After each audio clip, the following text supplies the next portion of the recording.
The right way myth, navigating feedback as a creative. Unless you want to hide your work in a closet, which is a valid option, you will inevitably be confronted with feedback on your artwork. This is not always pleasant and can be both confusing and discouraging. There are several things to consider about this feedback before we blindly accept it as truth. Understand the type of feedback. The distinction will allow you to evaluate feedback more clearly for yourself. Break it down to see what it's really telling you and if you want to listen. Step one, understand what they are critiquing. What exactly are they critiquing?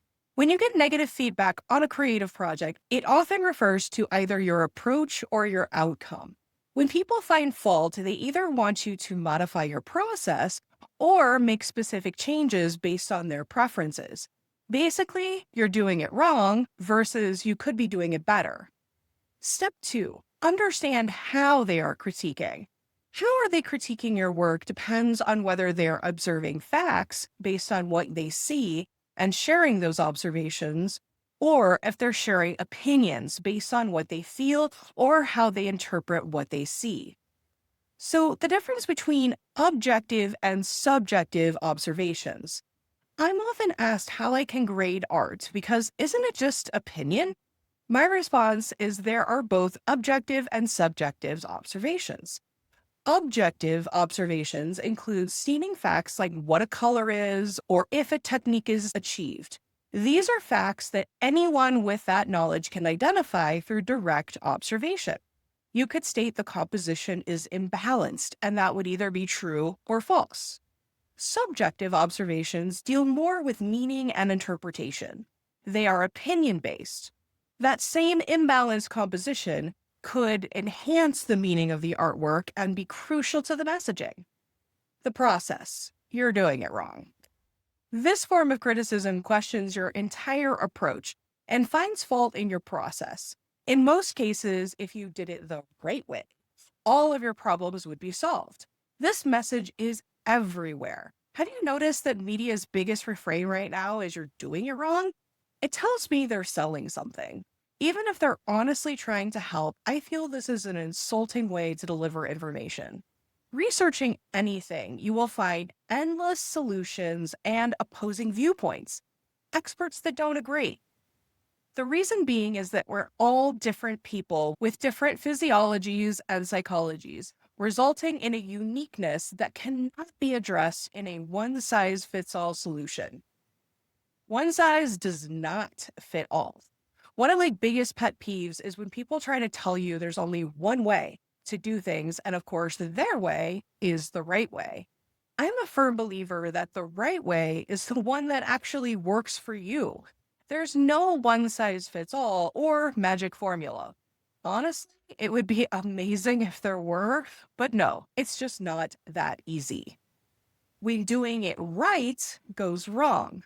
So, say you decide to try it the right way and it doesn't work. The sense of failure at this point is overwhelming. Not only did you fail, but you failed using a foolproof formula. The fallacy here is obviously that the solution works. So, if it didn't, then you're at fault. So, what does that make you? Well, your mind is going to put a lot of hurtful adjectives here, but I can tell you very simply human. You're human. What you have to remember is that this is only one solution. It may be right for some, but evidently not for you. The problem is not you, it's the fit of the solution. So find your right way. Look around and find a variety of solutions that approach the topic from different angles. Typically, you will find overlapping content, and that means you're on the right track. Don't fall into the deep end of research. Focus on the big ideas and overviews. Then put together what sounds good to you and try it. Notice what happens. If you don't get the results you're looking for, adjust your methods or try something else. Take away the emotional judgment of good, bad, right, or wrong, and just observe the idea more objectively. This way, you also avoid the trap of there's something wrong with me. And if you need help, ask. When you're not sure what to do and the research is confusing and the feedback is overwhelming, it may be time to ask for help. When you're selecting a mentor, make sure they're not single minded in their approach. They should be open to helping you find a way that is right for you. When I teach, I always tell students each thing I teach you is a tool for your toolbox. I will tell you how a screwdriver is intended to work, but if you want to use it as a hammer, you can. The knowledge is important, but the freedom to experiment without judgment is critical. This allows for more innovation, creativity, and experimentation, all of which are learning tools. I think the worst thing you can do is funnel a creative mind into a single track with no deviation and expect a positive outcome.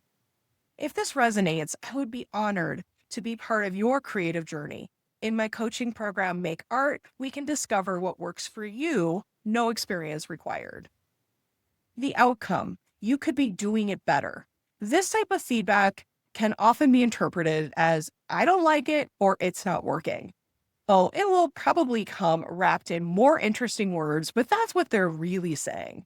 This type of feedback will often point out specific results and tell you how they could be better, or just state something is wrong and not working. When you get negative feedback, ask more questions. I know this feels counterintuitive, but when you get negative feedback, it's time to ask more questions. For feedback to be helpful, you need to understand what they're really saying.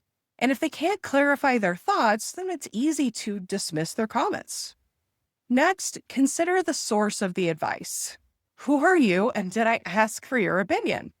This is a great place to start when getting feedback. First, we want to consider the source. Do they have insight to the issue or simply an outside opinion?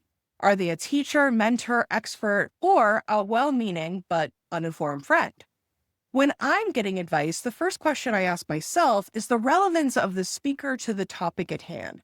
However, even if they are an expert, it doesn't mean that their advice is right for you. So listen respectfully and then decide if you want to pursue their ideas further. Solicited or unsolicited feedback.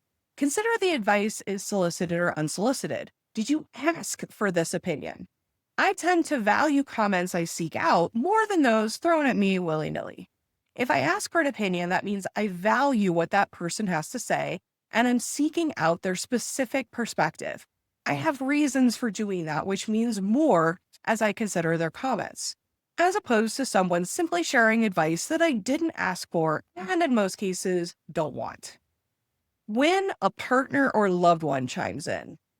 When a partner, friend, or family member decides to weigh in, it can be challenging. Know that in most cases, whatever they're telling you comes from a place of love. They want the best for you. It just may not be from a place of knowledge or experience. Listen to what they have to say, respectfully, but you don't have to take their advice. This may take more conversation so they can see that you're giving their thoughts consideration, but in the end, while their interest is appreciated, you may go a different direction and they need to respect your decision. Evaluating creative feedback. I will share some feedback to show you what they are critiquing and how they are doing it. Then I'll share a couple of possible responses. Can you see the difference between constructive criticism and unhelpful comments? It's much easier when it's not about your art. All right. If you fire your clay in that state, it will explode. What? You're doing it wrong. How? Fact based on experience. This is objective. Response. Could try and find out, or just adjust the state of your clay. Your perspective is off in that drawing. What? You could do it better. How? Fact based on observation and understanding perspective. Objective.